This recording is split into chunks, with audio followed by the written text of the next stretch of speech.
Remaja tewas mengenaskan ditabrak kereta api.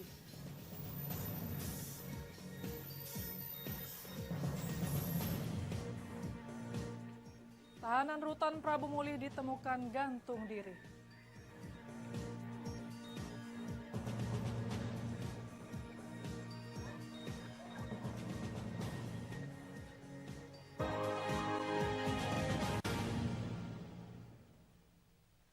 Selamat pagi, apa kabar pemirsa? Senang sekali saya dapat menemani Anda untuk menyampaikan berita kriminal dan peristiwa yang terjadi di Sumatera Selatan dan sekitarnya dalam program Borgol.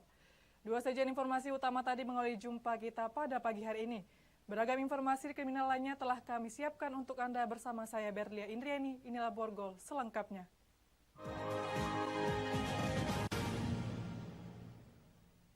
Kita awali berita pertama, pemirsa. Seorang remaja di kota Prabu Muli ditemukan tewas mengenaskan dengan kondisi kepala putus usai ditabrak kereta api pengangkut batu bara dari Tanjung Enim tujuan Palembang di Jalan Kutilang, Kecamatan Prabu Muli Timur. Raniani 20 tahun warga Kelurahan Sungai Medang, Kecamatan Cambai, Kota Prabu Muli tewas dengan kondisi kepala putus dan kaki patah usai ditabrak kereta api di jalur 9322 tak jauh dari kantor Pospol Polsek Prabu Muli Timur. Warga yang mengetahui ada orang tewas ditabrak kereta api ramai mendatangi lokasi kejadian.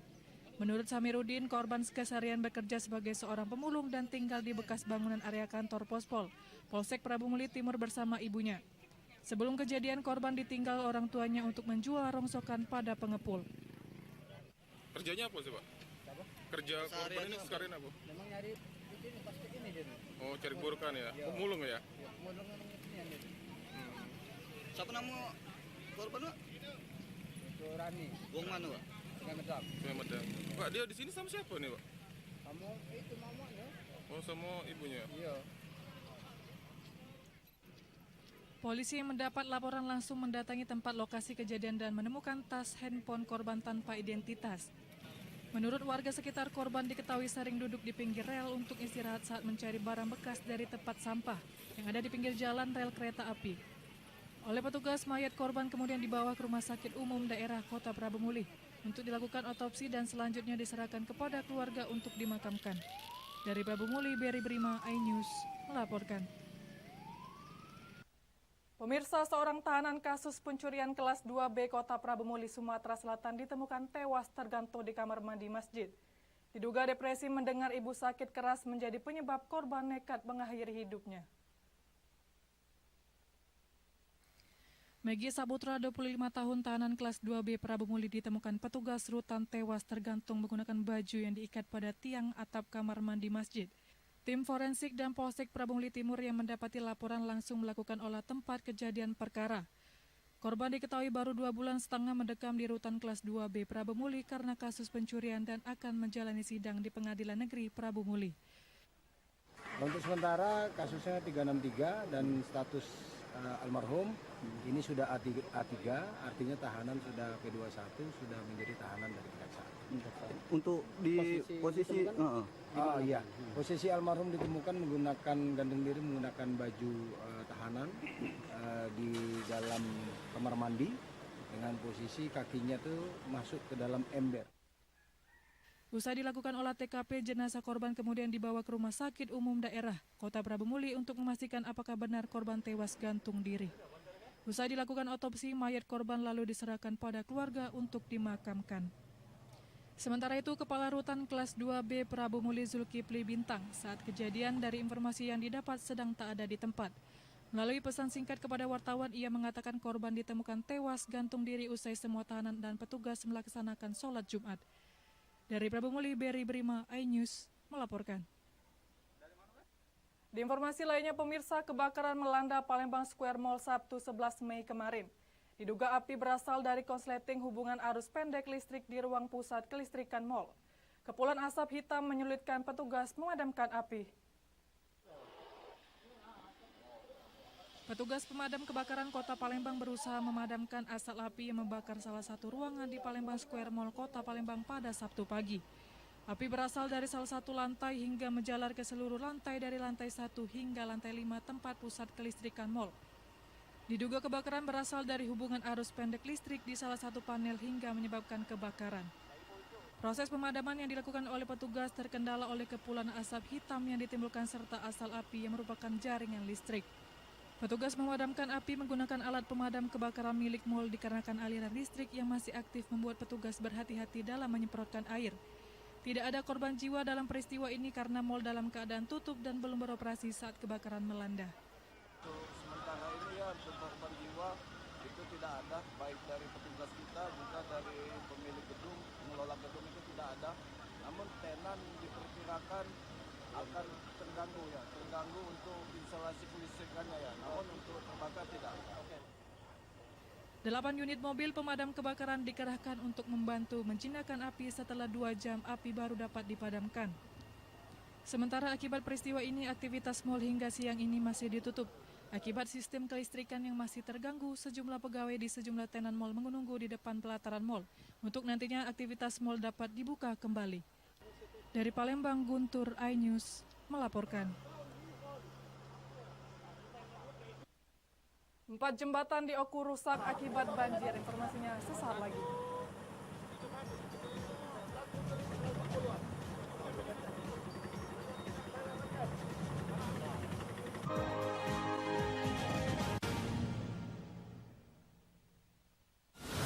Menyoroti kecurangan, Sirekap KPU bermasalah.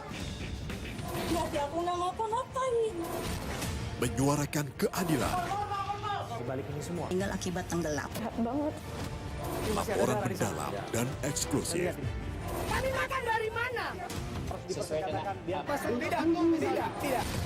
AB Plus setiap minggu pukul 8 pagi di iNews.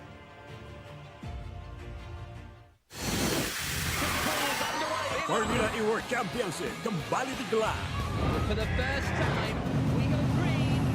Balapan lengkap sepanjang tahun. Beradu kecepatan menjadi sang juara.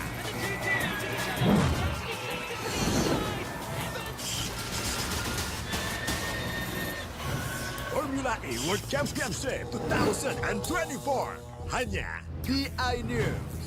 Update informasi terlengkap menuju prime time berkualitas bersama iNews. Bekerja keras, jadi istilah apalagi jenuh error. iNews sore setiap hari. iNewsroom Senin sampai Jumat. iNews Prime Senin sampai Jumat. iNews malam setiap hari hanya di iNews. Temani weekendmu bersama program kuliner spesial. Kalaparan, eksplor gokil wisata kuliner. Tempat makan yang jarang terekspos. Food Diary, mengupas sejarah kuliner, hidangan viral dari Nusantara sampai mancanegara. Mantep banget, mantep banget. Saksikan kuliner spesial weekend, Sabtu dan Minggu pukul 10 pagi di iNews. Bersama saya Aiman Wicaksono, inilah Rakyat Bersuara. Ungkap tuntas berbagai permasalahan pada pemilu 2024. Ingin supaya pasangan Prabowo Gibran ini didiskualifikasi. Permohonan 0103 ini memang berbahaya juga. Dorong angket. Pertanyaannya, apakah Anda mampu membuktikan? Itu akan terbuktikan. Karena itu saya mengatakan. lewat keadaan spesial. Rakyat bersuara. Rakyat bersuara. Rakyat bersuara. Rakyat bersuara. Selasa pukul 7 malam live di iNews. Saya Abraham Silaban, Anda menyaksikan The Prime Show. Investigasi eksklusif. Aturan sampai eksekusi ada banyak di situ problem. Mengupas isu-isu terhangat. Gibran itu atau tingkah laku itu tidak disukai orang. Sebuah tanya akan dijawab dengan tuntas dan berkelas. Ada banyak cara sebenarnya. Ya itu demokrasi memang. The Prime Show setiap Rabu pukul 8:30 malam di iNews.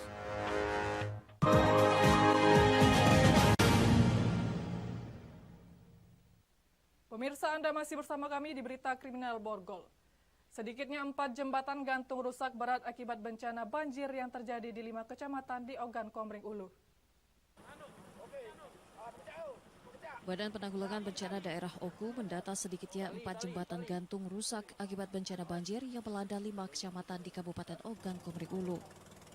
Jembatan gantung yang rusak tersebar di 3 kecamatan, 2 diantaranya di Kecamatan Batu Raja Barat, tepatnya di Desa Pusar dan Desa Karangagung. 2 jembatan lainnya di Desa Bandu Ayu, Kecamatan Lubuk Batang, dan Desa Lubuk Rukam, Kecamatan Peninjauan. Belum lagi kerugian yang ditimbulkan, beberapa kantor serta ribuan rumah yang masih didata pihak terkait. Pemkab Oku sendiri mengaku akan berusaha secepatnya memperbaiki jembatan yang merupakan akses masyarakat setempat. Mudah-mudahan insya Allah nanti tim BNPB bisa melaksanakan itu. Kalaupun tidak, kami juga akan menyiapkan dana dari APBD. Namun untuk perbaikan sementaranya, perbaikan untuk supaya bisa dilewati oleh masyarakat tentu produksi permanen. Sebelum penganggaran 2025 induk, insya Allah kami akan bantu di dana APT untuk perbaikan sementaranya. Pemulihan infrastruktur yang terdampak bencana itu harus segera dipulihkan supaya masyarakat tidak kemudian terlantar. Misalnya jembatan gantung putus, mereka harus muter ke tempat yang sekian kilo gitu, atau mereka nekat masuk ke lewat sungai, itu kan berbahaya.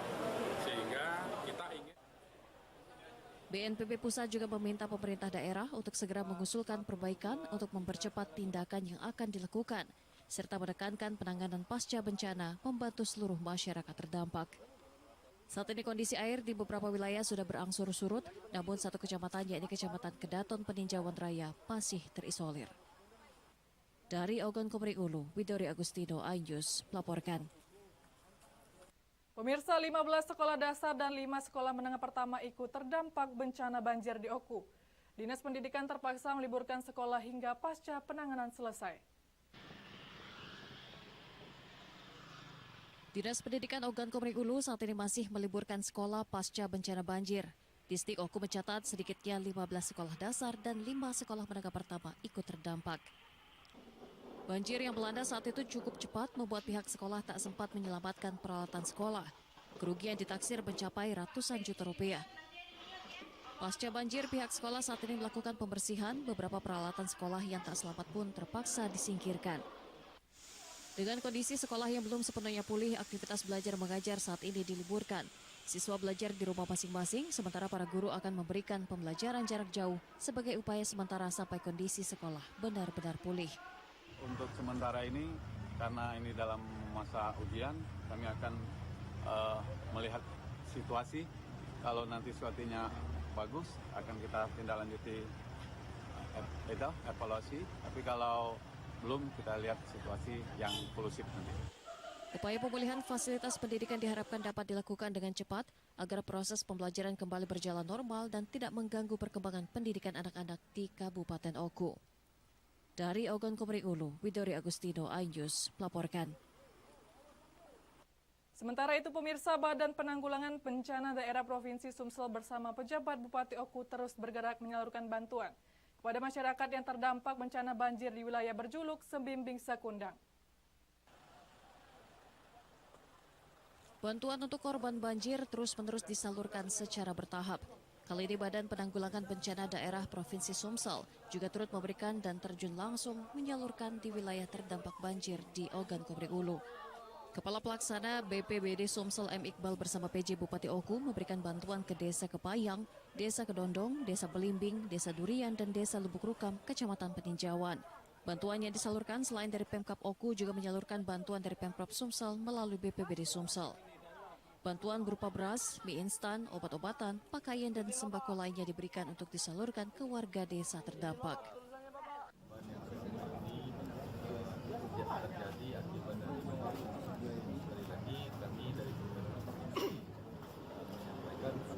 Dan Pak Gubernur berpesan bahwa pemerintah harus selalu ada kapanpun, dimanapun, dan pada kondisi apapun masyarakat yang lagi mengalami kesusahan atau kesedihan ataupun mendapatkan bencana musibah. Diketahui bantuan diberikan secara maraton mendatangi beberapa wilayah bahkan saat malam hari, mulai dari desa dan kelurahan di Kecamatan Batu Raja Barat dan Batu Raja Timur serta Kecamatan Peninjauan. PJ Bupati Oku mengaku gotong royong dalam mengatasi pasca banjir sangat diperlukan.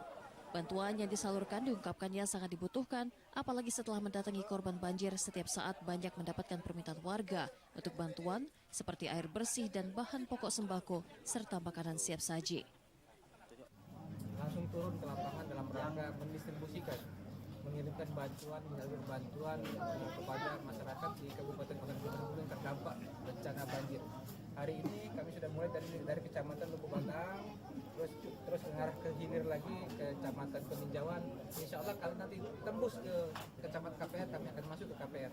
Namun informasi terakhir tadi disampaikan oleh Pak Camat, belum ada akses jalan ke sana. Jalan satu-satunya sekarang sudah terendam sekitar 1,5 meter, sehingga tidak mungkin kami masuk ke sana. Namun kami akan berupaya bersama teman-teman BPD Provinsi menggunakan perahu karet yang bermesin supaya bantuan ini tetap bisa masuk ke tempat-tempat yang terisolir, terutama. Pemkab Oku sendiri bersama BPBD diketahui terus berupaya maksimal, juga menekankan seluruh perangkat OPD dan camat, lurah dan kades bisa memperhatikan warganya dan segera melapor ke tim tanggap bencana. Dari Ogan Komering Ulu, Widori Agustino, iNews melaporkan. Pemirsa, puluhan hektar kebun terendam banjir. Informasinya setelah pariwara berikut.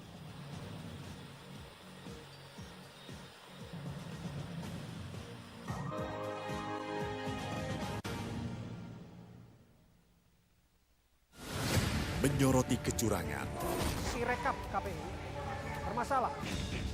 Tapi aku nggak ngapa-ngapain. menyuarakan keadilan, Di balik ini semua, Tinggal akibat tenggelam. Banget. laporan mendalam dan eksklusif. Kami makan dari mana? Tidak. AB Plus setiap minggu pukul 8 pagi di iNews.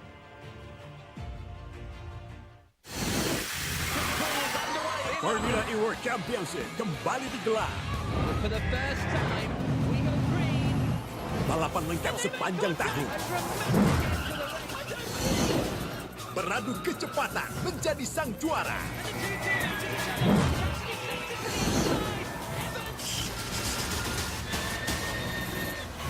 Formula E World Championship 2024 hanya di iNews. Update informasi terlengkap menuju prime time berkualitas bersama iNews. Selamat sore. Bekerja keras. Jenuh error. iNews sore setiap hari. Dan banjir terus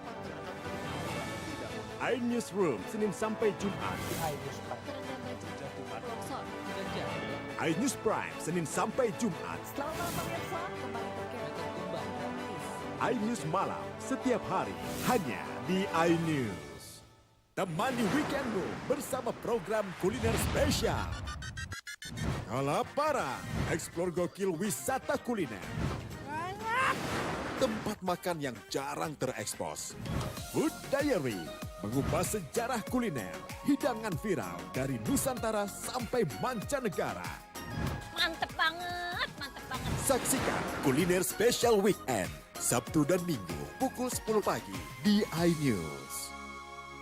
Bersama saya Aiman Wicaksono, inilah Rakyat Bersuara. Ungkap tuntas berbagai permasalahan pada pemilu 2024. Ingin supaya pasangan Prabowo Gibran ini didiskualifikasi. Permohonan 0103 ini memang berbahaya juga. Dorong angket. Pertanyaannya, apakah Anda mampu membuktikan? Itu akan terbuktikan. Karena itu sama. Jangan lewat dialog spesial. Rakyat bersuara. Rakyat bersuara. Rakyat bersuara. Rakyat bersuara. Selasa pukul 7 malam live di iNews.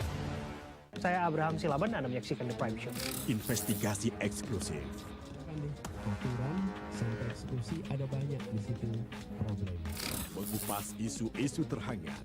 Gibran itu atau tingkah laku itu tidak disukai orang. Sebuah tanya akan dijawab dengan tuntas dan berkelas. Ada banyak cara sebenarnya. Ya, itu hak demokrasi memang. The Prime Show setiap Rabu pukul 8:30 malam di iNews.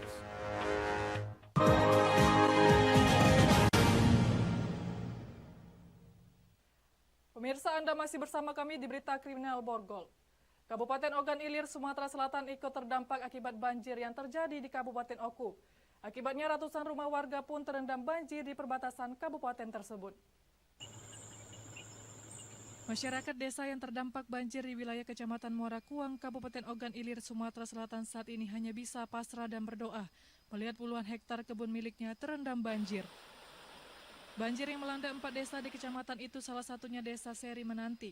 Sebagian besar penduduknya hanya berprofesi sebagai petani sawah dan kebun karet serta kebun jeruk. Namun apa hendak dikata, saat ini kebun mereka semuanya terendam banjir hingga puluhan hektar. Tanaman yang ada di kebun mereka pun mulai membusuk dan mati. Banjir diakui warga merupakan banjir kiriman dari kabupaten tetangga yakni Kabupaten Oku. Jika tidak disegera ditangani, otomatis akan mempengaruhi ekonomi masyarakat yang terus terpuruk. Kehidupan kami kan tersendat Pak untuk kebutuhan sehari-hari kan. Nah itu, jadi mungkin kami berharaplah untuk bantuan-bantuan dari pemerintah, masalah sembako kan itu untuk menampung. Kami kan terhenti aktivitas seperti menampas, nah itu. Masyarakat berharap pemerintah segera menangani banjir dan memberikan bantuan karena dampak banjir sudah sangat dirasakan oleh para korban banjir. Dari Ogan Ilir, Fitriadi, iNews melaporkan. Sementara itu pemirsa, puluhan hektar kebun petani di Kabupaten Ogan Ilir terendam banjir. Akibatnya petani merugi, pemerintah diminta segera tangani banjir tersebut. Banjir yang melanda Kabupaten Oku, Sumatera Selatan ternyata ikut berimbas pada Kabupaten Ogan Ilir. Ratusan rumah warga di daerah dekat perbatasan Kabupaten Oku dan Ogan Ilir ini pun terendam banjir. Seperti di Kecamatan Muara Kuang, ada 4 desa yang terdampak banjir, di antaranya Desa Kuang Anyar, Seri Menanti, Rantau Sialang, dan Munggu. Sedikitnya 495 rumah warga menjadi korban banjir, ketinggian air terus meningkat.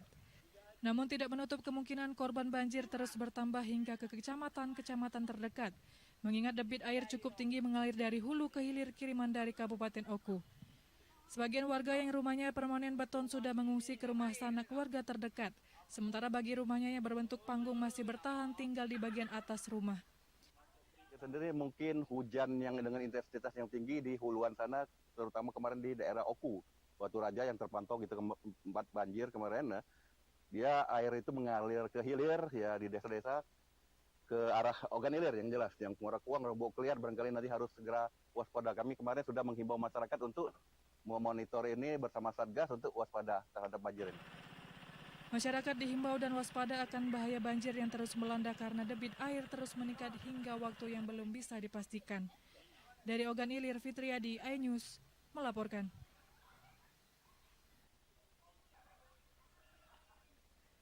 Demikian saja berita kriminal dalam program Borgol hari ini.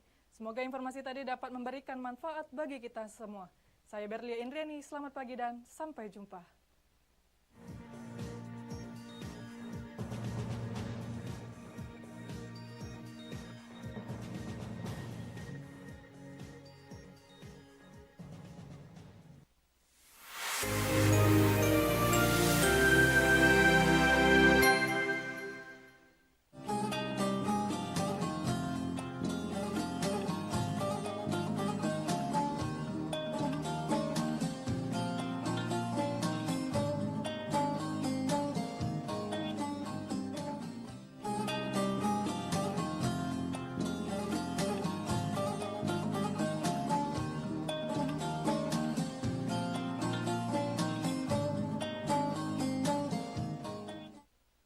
Bismillahirrahmanirrahim.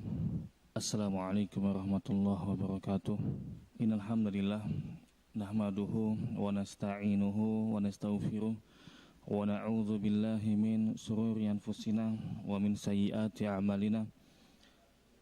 Man yahdihillahu fala mudhillalah wa man yudhlilhu fala hadiyalah.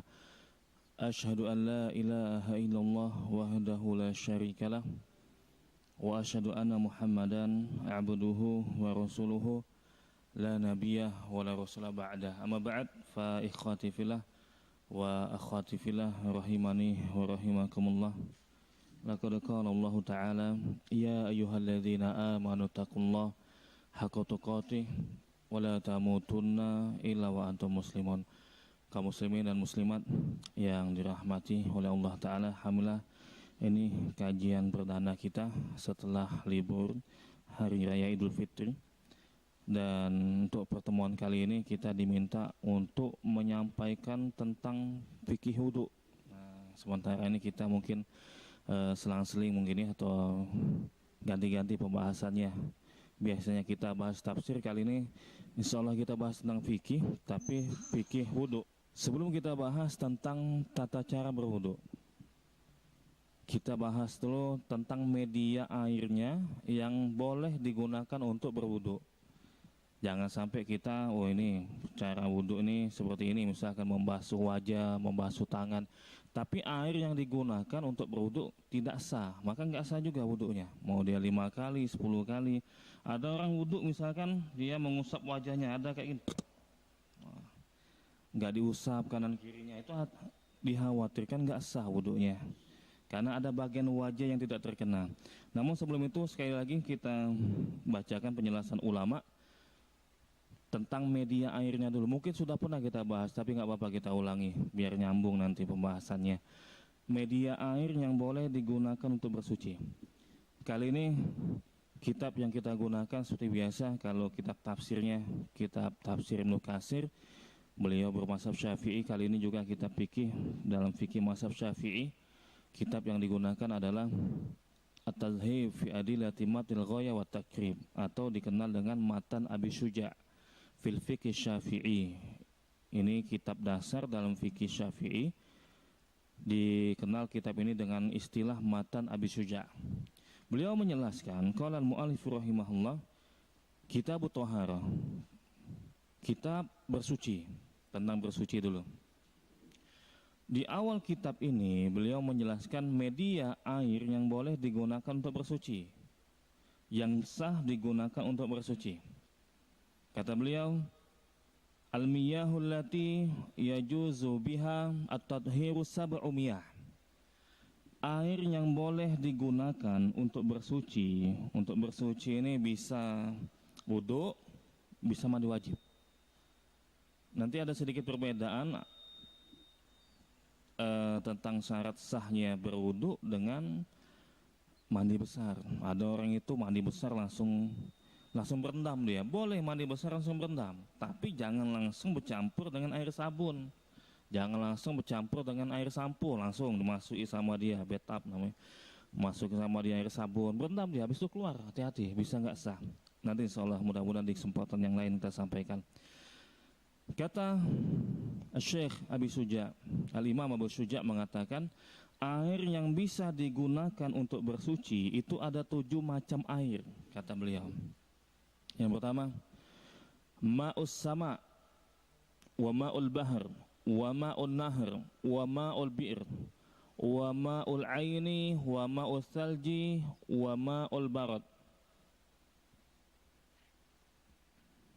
7 air tersebut yaitu yang pertama air dari langit, maksudnya air hujan. Ini air hujan yang pertama.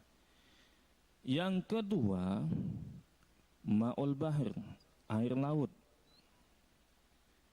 Yang ketiga, ma'un nahar, air sungai. Yang keempat, wa ma'ul bi'r, air sumur. Yang kelima, wa ma'ul aini, mata air. Yang keenam, wa ma'ul salji, air salju. Apakah salju punya air? Kalau dia mencair mungkin bisa ada airnya. Wa ma'ul barad, dan yang terakhir yang ketujuh, air embun. Inilah 7 air dalam mazhab Syafi'i yang boleh digunakan untuk bersuci. Air sumur boleh digunakan untuk bersuci walaupun air sumurnya sudah kuning. Nanti insya Allah kita sampaikan penjelasan ulama yang seperti apa yang boleh digunakan atau tidak boleh digunakan. Air embun juga boleh. Ada 7 macam. Adapun diringkas, kalaupun diringkas seperti ini. Yatatoharu bikulli ma'in naba'a minal ardi au nazala minas sama. Kalau diringkas panjangan usah 7. Diringkas dalam kata ulama dalam mazhab Syafi'i. Kalau susah menghafalnya 7 jenis air tersebut, ada rumusnya, kata mereka. Boleh bersuci setiap menggunakan air, asal air itu dikategorikan dari 2 jenis. Rumusnya. Yang pertama muncul dari bumi. Yang kedua turun dari langit. Itu intinya. Ringkasannya, setiap air yang muncul dari bumi atau air yang turun dari langit itu boleh digunakan untuk bersuci. Air yang turun dari langit misalkan adalah air hujan, misalkan embun, salju, itu kan dari langit itu. Ada air yang muncul dari bumi, ada air laut, air sungai, air sumur, mata air, dan seterusnya. Jadi kesimpulannya, rumusnya, setiap air yang turun dari langit atau air yang muncul dari bumi, maka inilah yang dibolehkan atau bisa digunakan untuk berwudu dan untuk mandi besar. Selebihnya dari itu nggak bisa. Saya nggak tahu air AC, kadang-kadang AC dibahas juga tuh. AC itu kan kadang-kadang keluar air tuh. Itu air apa itu? Kalau itu air embun, dari embun bisa digunakan. Tapi kalau bukan kategori air embun nggak bisa digunakan. Air mesin misalkan nggak bisa. Tapi saya nggak tahu prosesnya gimana tuh. Kok bisa mengeluarkan air AC itu ya? Nah, seperti itu. Ini air-air yang boleh digunakan untuk bersuci. Dan dalam mazhab Syafi'i ada 4 kriteria air. Tadi air yang boleh digunakan untuk bersuci. Jenis-jenisnya terbagi lagi jadi 4. Ada tahirun mutahhirun ghairu makruh wa huwal ma'ul mutlaq. Wa tahirun mutahhirun makruh wa huwal ma'ul musyammas. Wa tahirun ghairu mutahhirin wa huwal ma'ul musta'mal. Wal mutaghayyiru bima khalatahu minat tahirat wa ma'un najisun. Nah, tadi 7 jenis air yang boleh digunakan. Cuma kriterianya ada 4 macam.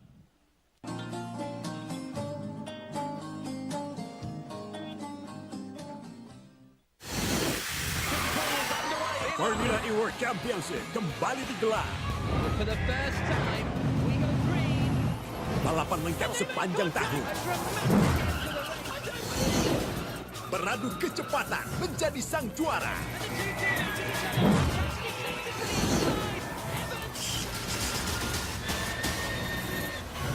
Formula E World Championship 2024 hanya di iNews. Update informasi terlengkap menuju prime time berkualitas bersama iNews. Selamat sore. Bekerja keras. Jenuh error. iNews sore setiap hari. iNewsroom Senin sampai Jumat. iNews Prime Senin sampai Jumat. iNews malam setiap hari hanya di iNews.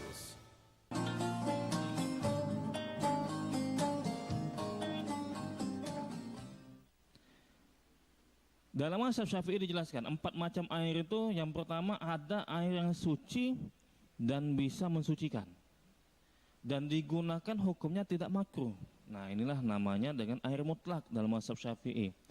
Air ini suci, bisa mensucikan, maksudnya bisa digunakan untuk berwudu atau mandi besar dan hukumnya tidak makruh. Ini jenis pertama. Jenis kedua dalam mazhab Syafi'i kita bacakan dulu. Ada air yang suci dan bisa digunakan untuk bersuci tapi makruh. Sah hukumnya, sah. Bisa digunakan untuk berwudu sama mandi besar. Tapi kalau digunakan makruh, lebih baik ditinggalkan. Inilah yang disebut dalam mazhab Syafi'i dikatakan sebagai air musyammas. Air musyammas itu air yang terkena matahari. Kadang-kadang airnya hangat, tapi ada perinciannya. Tidak semua air hangat itu makruh dalam mazhab Syafi'i. Makruh tapi bisa digunakan untuk bersuci. Ini jenis kedua. Kita sampaikan secara umum dulu. Jenis ketiga ada air suci, tapi tidak bisa digunakan untuk bersuci. Itulah tadi air musta'mal, air yang telah digunakan. Tapi ada syarat-syaratnya dalam mazhab Syafi'i nanti insyaallah. Mudah-mudahan di kesempatan yang akan datang. Ada syarat-syaratnya. Nggak bisa kita katakan setiap air yang digunakan oleh orang untuk bersuci, orang lain nggak boleh lagi menggunakannya. Ada syarat-syaratnya.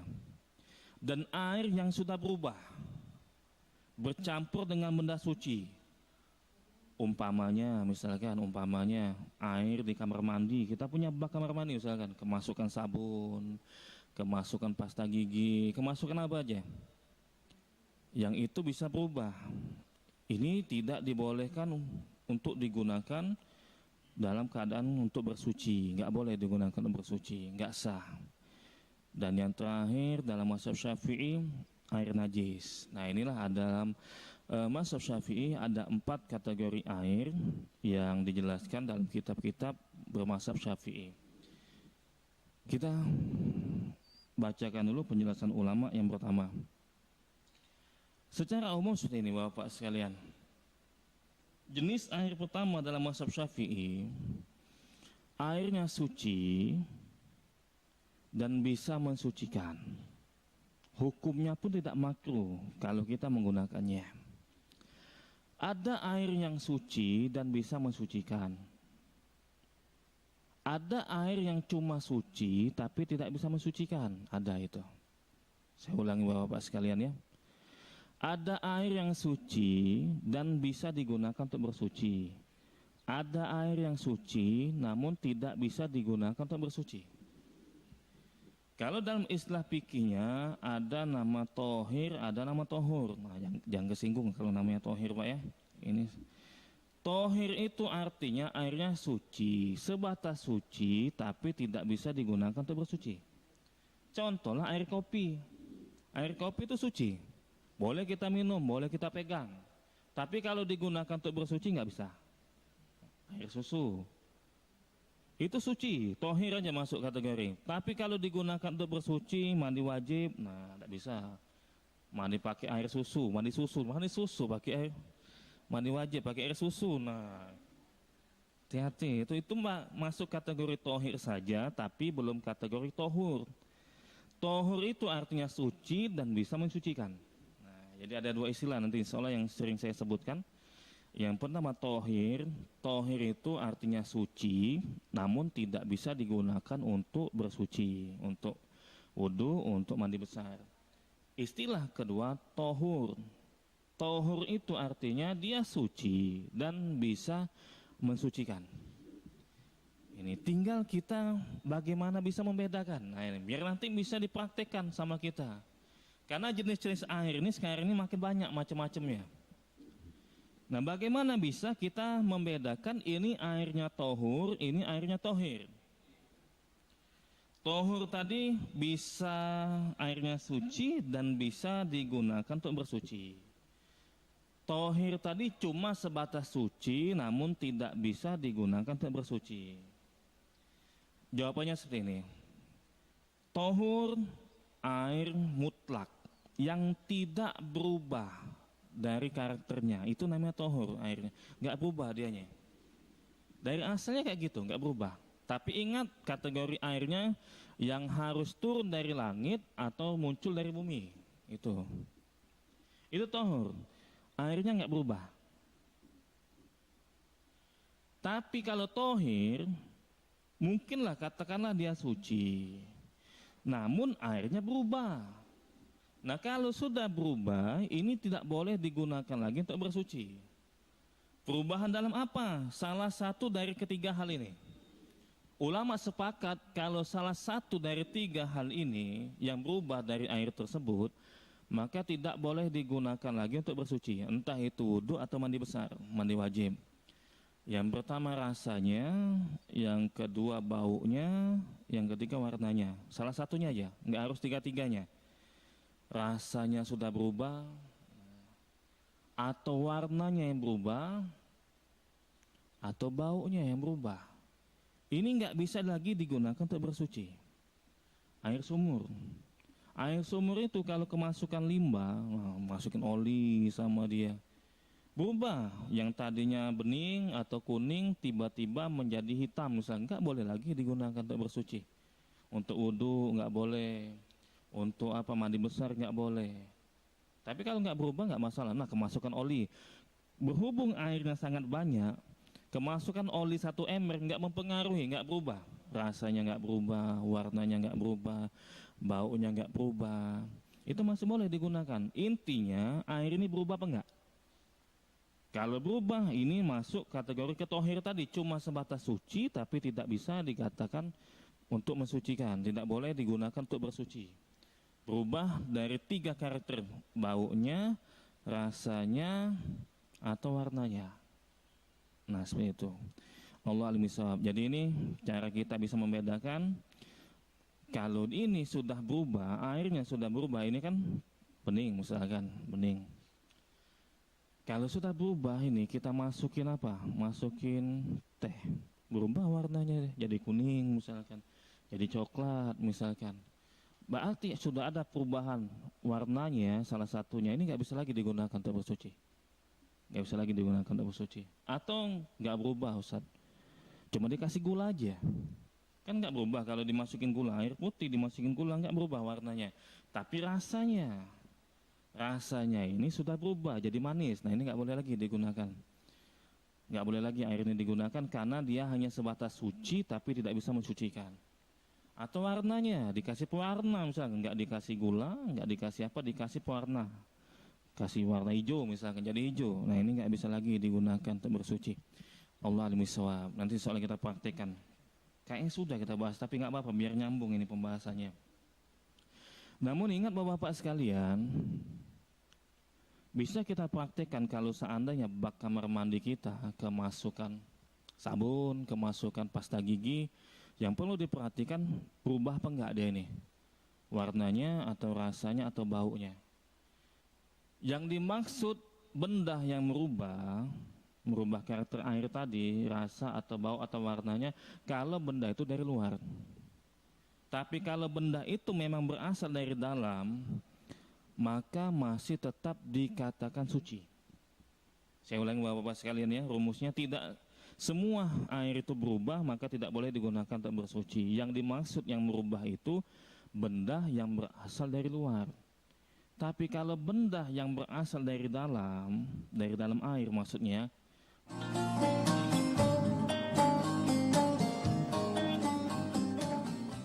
temani weekendmu bersama program kuliner spesial.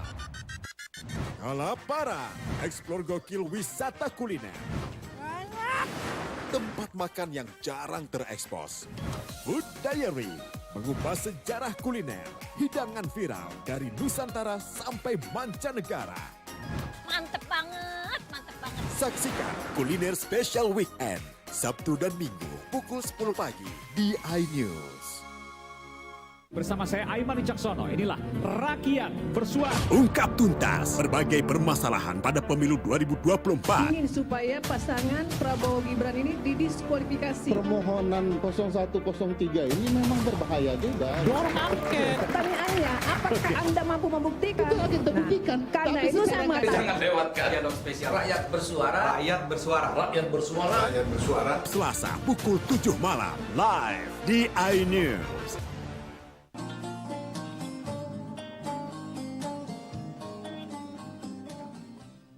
kemudian berubah, entah itu rasanya atau baunya atau warnanya, itu masih boleh digunakan untuk bersuci. Sungai Musi contohnya. Sungai Musi dulu cerita yai kita itu bening dulu, zaman dulu, bener nggak Pak? Nggak tahu siapa ya.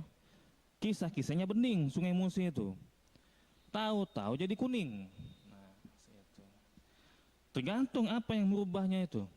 Kalau merubahnya benda dari dalam, umpamanya misalkan unsur tanahnya sehingga merubah. Air sumur gitu juga, air sumur. Kalau yang merubahnya tanahnya misalkan sehingga jadi kuning, dulu bening jadi kuning. Kalau dari dalam, unsur yang merubah itu dari dalam, kemudian berubah, maka masih dibolehkan untuk digunakan untuk bersuci. Tapi kalau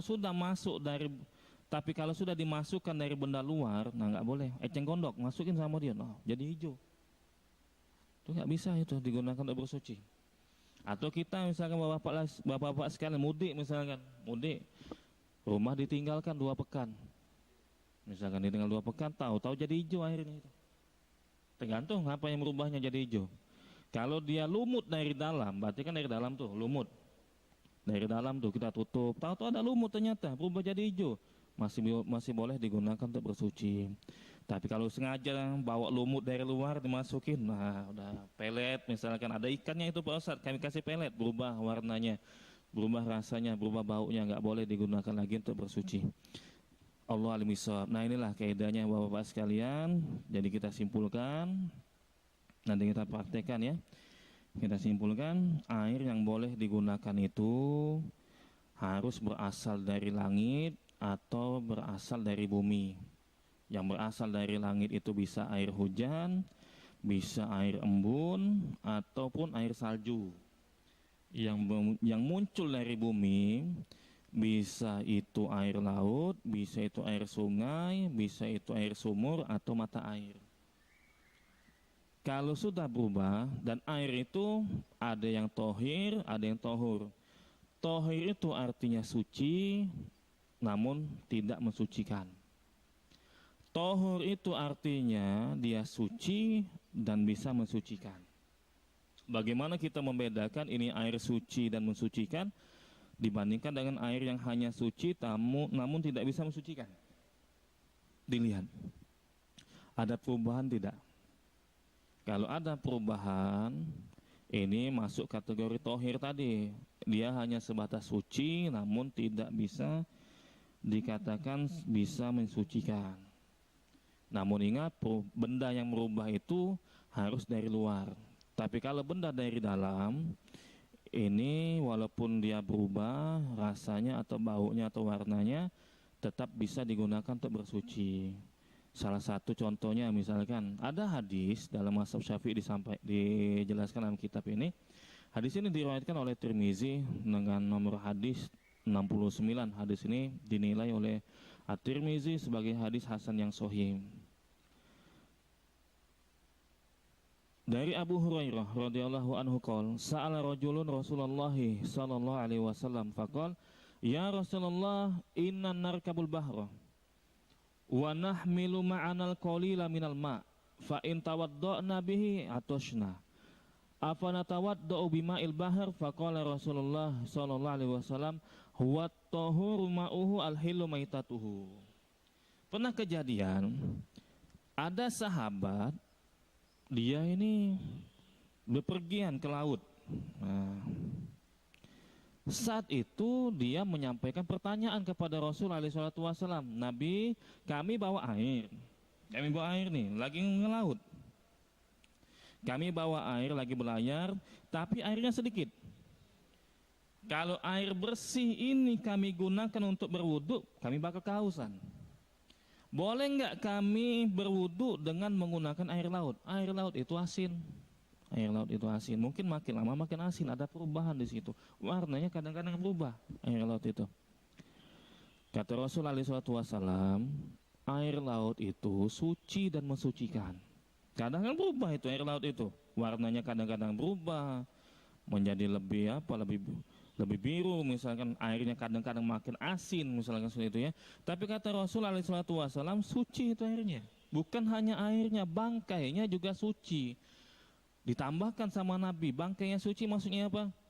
Ikan kalau mati itu boleh digunakan ataupun dimakan, dikonsumsi. Segala jenis ikan yang ada di laut, di sungai, itu boleh dikonsumsi walaupun kita mendapatinya dalam kondisi sudah jadi bangkai. Udah meninggal, udah mati ya ini ikannya ini. Barulah 2 menit mati, boleh digunakan. Gak perlu disembelih. Beda ayam, kalau ayam harus disembelih. Tapi kalau ikan, semua jenis ikan itu halal kata Rasulullah SAW. Bahkan kalau kita ketemu sama ikan itu dan ikan itu udah mati, masuklah kategori anjing laut. Gimana Pak Ustadz makan anjing laut? Pokoknya itu jenis ikan boleh dimakan, mau namanya anjing laut atau seterusnya. Allah al-misab. Jadi kesimpulannya kata Nabi, air laut itu boleh digunakan untuk bersuci. Padahal itu kan air makin asin, air laut itu. Makanya ulama menjelaskan kalau yang merubah rasa atau bau atau warnanya itu benda dari dalam, maka tetap dibolehkan digunakan untuk berwudu atau mandi besar. Tapi kalau benda dari luar, punya bak kamar mandi, ada ikannya, masuknya pelet sama dia. Ini benda dari luar, peletnya ini, pelet ikan, berubah warnanya, rasanya, baunya. Karena yang merubah benda dari luar, maka tidak boleh digunakan untuk bersuci. Allah al-miswar. Nah ini, coba kita sama-sama praktik bapak-bapak sekalian. Mungkin pernah kita sampaikan ya, tapi nggak apa-apa kita ulangi, biar nyambung nanti berkaitan dengan wudhu ini. Tadi sudah disampaikan rumus-rumusnya, sekarang kita tinggal praktekkan. Air dogan, air dogan. Air dogan itu boleh nggak Pak kita gunakan untuk bersuci? Tidak bisa mensucikan air dogan, padahal sehat itu air. Kenapa nggak bisa digunakan untuk bersuci? Kita pengen alasannya ya. Yang penting alasannya nih. Bukan berasal dari langit dan bumi, ya benar Pak. Ada satu kaedahnya lagi. Bukan berasal dari langit atau bumi, tapi kan ini berasal dari batang. Nah, berasal dari batang. Maksud berasal dari bumi itu muncullah mata air, muncullah sungai, muncullah sumur, nah, gitu. Muncullah air laut.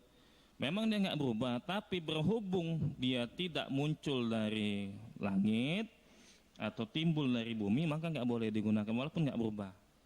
Air tebu gitu juga, air tebu nggak bisa digunakan untuk bersuci karena dia berasal dari tumbuh-tumbuhan, tumbuh, bukan dari keluar dari tanah, bukan. Nah, yang dimaksud itu keluar dari tanah, dari bumi, itu boleh digunakan untuk bersuci. Air tebu, tambah lagi air keringat. Ada orang ngatakan lagi, kalau air keringat gimana Pak Ustadz? Tambah lagi air keringat dari tubuh manusia, nggak bisa digunakan. Alhamdulillah. Satu. Ya kita cukupkan, seolah nanti lanjut lagi lah tentang air nih ya. Air musammas, air yang kena matahari ya, air musta'mal dan seterusnya insyaallah. Allah al-misal, semoga ini bisa dipahami. Wassallallahu ala nabiyina Muhammad wa ala alihi wa sahbihi ajma'in. Subhanakallahumma wa bihamdika asyhadu an la ilaha illa anta astaghfiruka wa atubu ilaik. Wassalamualaikum warahmatullahi wabarakatuh.